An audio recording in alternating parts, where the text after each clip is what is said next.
თქვენ შემოგარგებო უბრალოდ წარსულში ხართ ჩარჩენილი და გამოსავალი კი გაქვთ მხოლოდ ორი.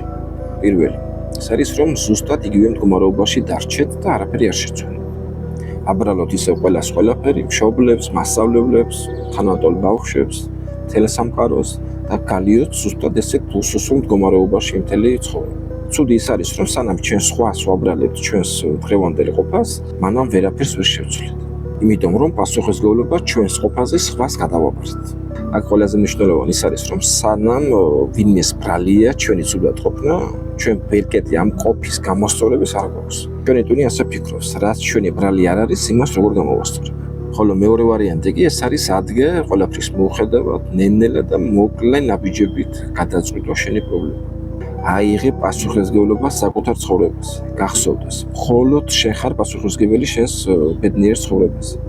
სხვას ეს ნაკლებად აღელვებს. ზუსტად იცოდე, სხვას არ ისმის შენი მდგომარეობა, რაც არ უნდა გითანაგვსნო. აზრი არ აქვს სინანულში ჩავარდეს, რაც იყო. წარსულს იმას უკვე ვეღარ შეცვლი. აზრი არ აქვს მშობლების დადანაშაულებას. მათ რომ ცოდნოდათ, როგორ მოქცეული იყვნენ, მაშინ ასე არის.